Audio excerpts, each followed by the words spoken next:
Welcome forward here with An Internal Career by the Hammer couple. We're into the 4th chapter, entitled Unity, and the opening quote by Pope starts as such. All are but parts of one stupendous whole, whose body nature is, and God the soul. Lives through all life, extend through all extent, spread undivided, operates unspent.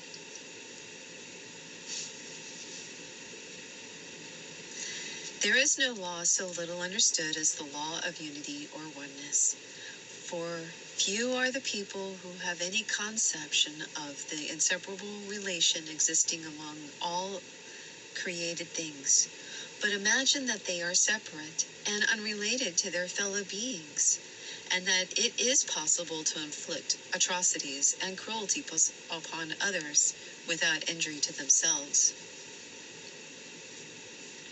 This illusion has caused untold suffering and destroyed the peace of the world.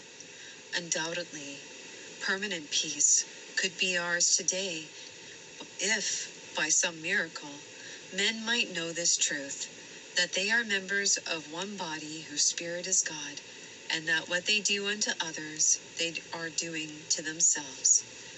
This is certain. Men never will have surcease from their woes until they do understand and apply this basic law of oneness to their daily life. Tragically, the greatest obstacle to unity is that those who should be uniting men instead divide them into factions, sects, cliques, and parties, and foment national, political, racial, and religious strife. For example, this is true of rulers who sow seeds of dissension between brother and brother to forward their policies of divide and rule, and scientists consider it of greater importance how to split the atom than how to unite mankind. Not only do rulers divide men into factions and cliques, but they also attempt to portion freedom by granting it to some peoples, but withholding it from others. Freedom and liberty they consider commodities to be bestowed or withdrawn at will. But freedom and liberty are not tangibles, they are realities, and realities have no separate parts. They are rooted in man's nature and not something to superimpose or artificially constructed for them. They exist nowhere if they do not exist everywhere. No nation, no race can endure which outrages the law of brotherhood, for all men share the one life. That national isolationism is no longer feasible is apparent to most people.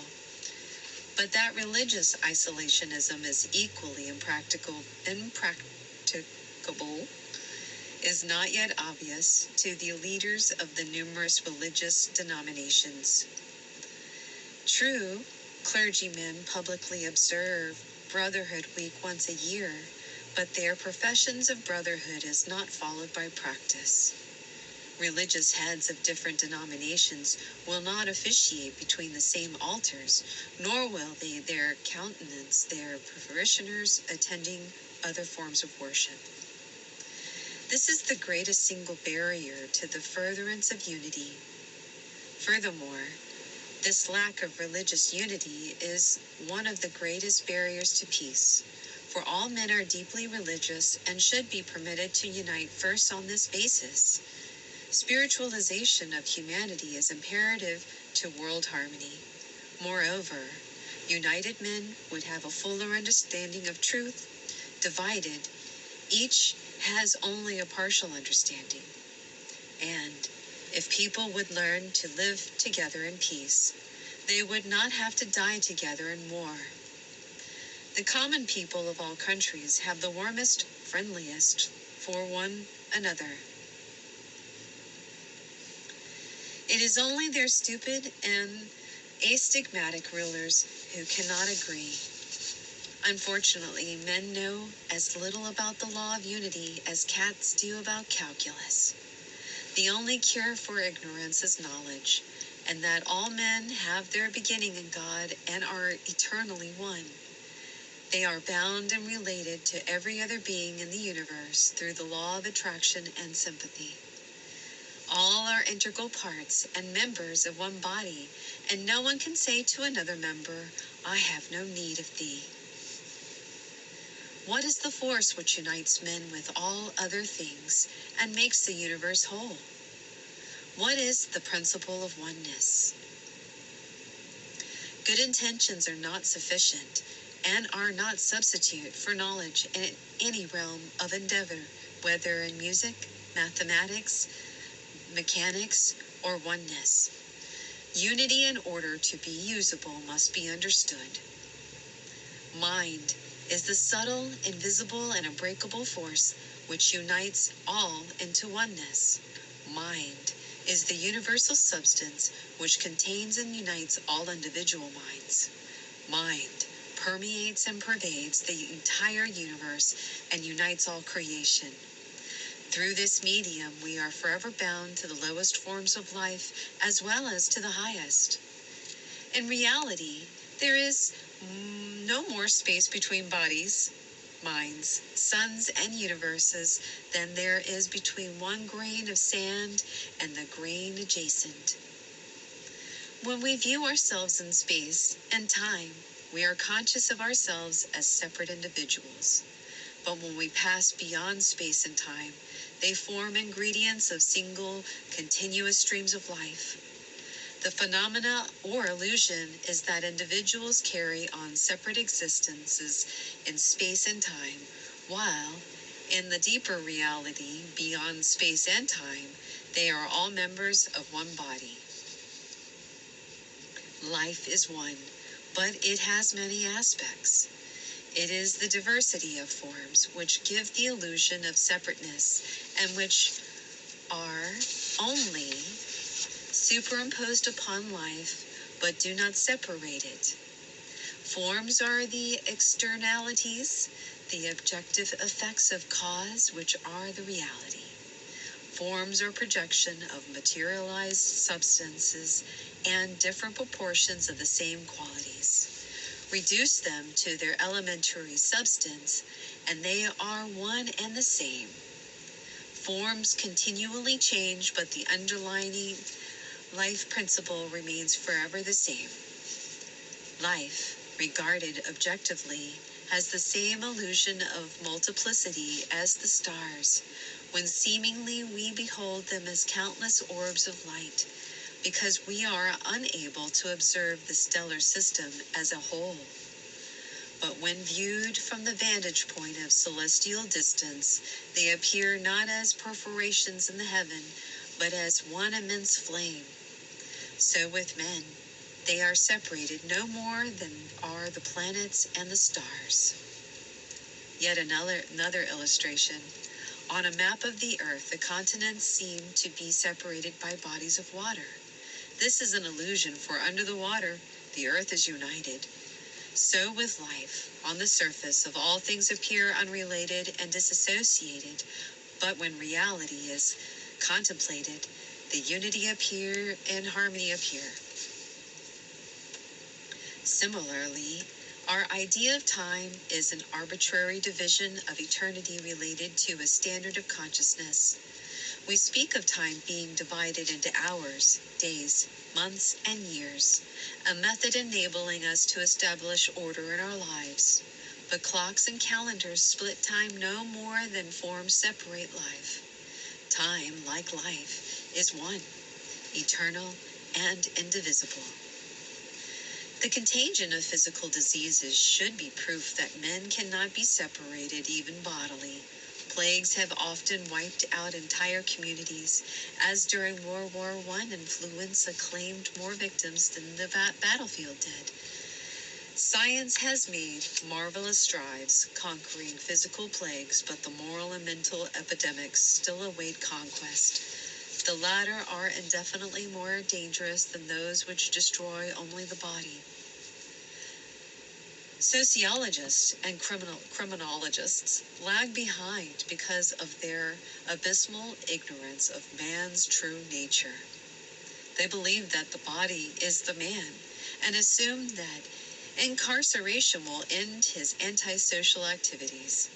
It is easy, although, to quarantine bodies, but it is impossible to quarantine ideas. At present, there is in progress the execution of war criminals. The complacent public believes that their lives are being extinguished, whereas the truth is, instead of exterminating them, they are increasing their sphere of action. Destruction of the bodies frees men from the impediment of the flesh, enabling them to travel to any part of the earth in a few seconds. But the mirage called society imagines itself safe where it is in the greater danger than before and constantly menaced by the vicious and vindictive thoughts with which criminals populate the atmosphere. Unfortunately, the wicked and the depraved do return to the earth, often obsessed with thoughts of vengeance and hatred for the injustice once inflicted upon them. They influence whoever they can to do their work of vengeance, often those not too well balanced. The prologue and epilogue of war is hate. A country cannot discourage murder by imitating murderers and killing on a larger scale. Killing criminals does not destroy the crime. Murder by the state or by a country should be discontinued because it defeats its own object. It tends to increase evils instead of decreasing them. Society treats crime, but not the criminal. Those who would injure others should be restrained and surrounded with educational influences. They should be shown the error of their conduct so that they will not be inclined to evil practices after being discharged from prison or after passing over. For no man can be segregated from the society of which he is a part and product. No individual mind can be separated from the universal mind.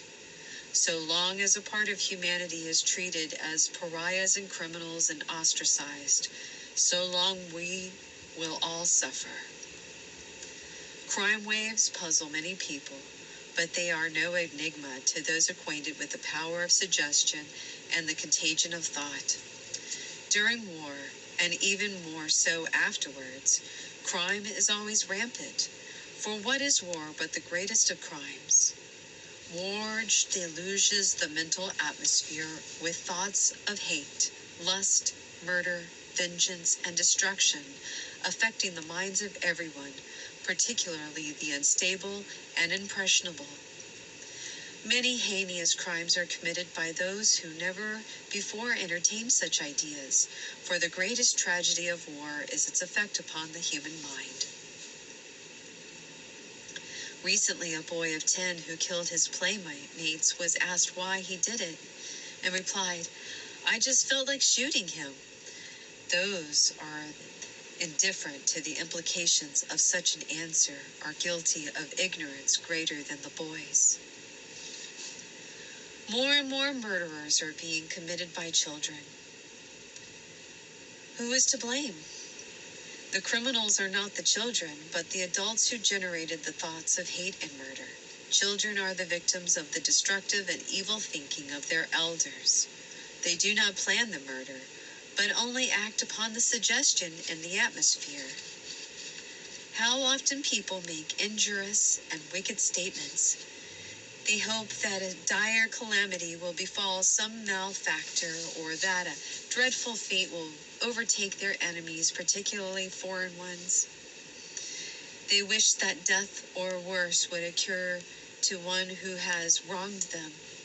What frequently does happen is that the fate they wished for another befalls a member of their own household.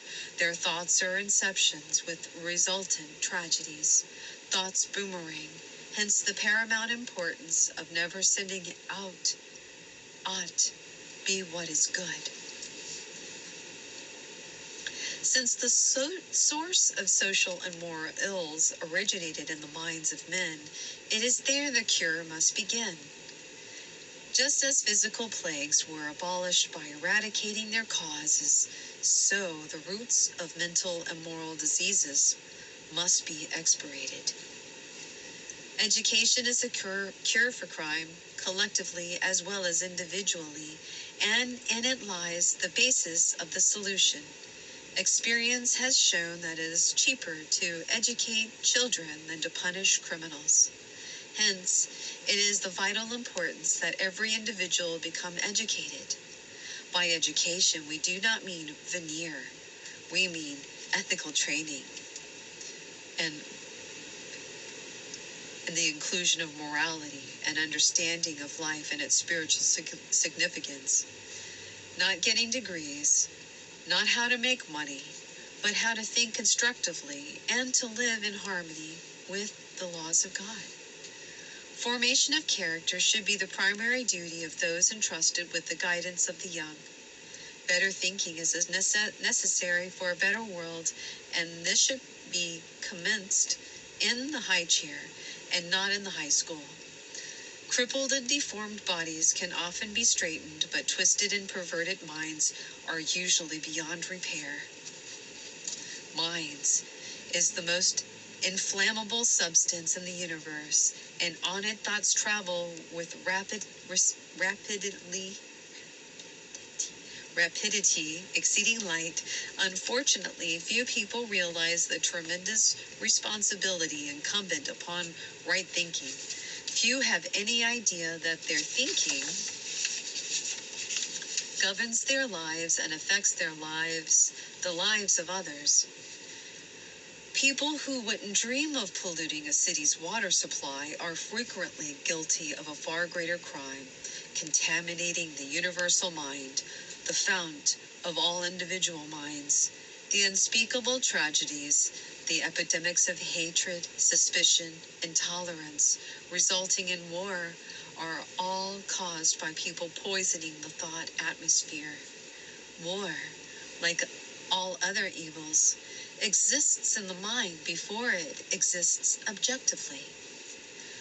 We have recently seen in Europe the revolting effects of the indoctrination of hate, the unspeakable brutality of the masses when their minds have been incessantly subjected to the vicious lies and evil propaganda of current kings. Here again, education is the only solution. However, rulers have little faith in education, but adhere to the stupid belief in the efficacy of force, and now are attempting to segregate and police entire nations. This method, which has never achieved any individual reformation, they now propose to duplicate on an international scale. A formidable armed force may compel mock obedience and feigned indifference, but the souls within the captive bodies will hate and defile their captors and show their contempt in innumerable ways. Guns may force them to bow and salute, but cannot bend or break their wills. Blows rain upon their bodies will not erase what is engraven upon their minds. When rulers destroy bodies, they reach their bounds of power. They cannot kill ideas, and a conquered and humiliated nation will deluge the atmosphere with such an avalanche of destructive and vindictive thoughts, which will make future wars inevitable. Men being one and inseparable, no ruler or dictator can isolate himself from the fate he imposes upon the people. When he signs their death sentence, as in war, he automatically signs his own. History, ancient and recent, proves this. Moreover, whenever a country wages war upon another, regardless of the pretext, the fate inflicted upon their enemies descends upon their own heads with multiplied fury. Another sense of pyrrhic victory for us, and we too will be destroyed. Thought is the yeast that leavens the mass consciousness, and every good thought deposited in the ocean of life makes the ocean better, and a universal knowledge of oneness and a universal adherence to spiritual and moral principles would render all force, individual and collective, unnecessary. In reality, men own nothing. Consequently, they have nothing to quarrel or fight over. Taking what belongs to God and labeling it as mine or thine is an acme of folly. Men must either learn to live together in peace or die together in war. They need yet to learn the lessons so ably demonstrated in the organic insect world, the lesson of cooperation. In the world of organic life, no part attempts by force to assert its egoism and control over another part for its own benefit. There is instead a reciprocal dependence of whole and part, each part working for others for their mutual benefit. This results in the harmony and happiness for all. And if men would regain their lost estate, they must respect the brotherhood of man and live in harmony and love. Eventually, the universal consciousness will have to be accepted by all men. And thus ends chapter 4 of Unity. Next chapter is the mystery of suffering.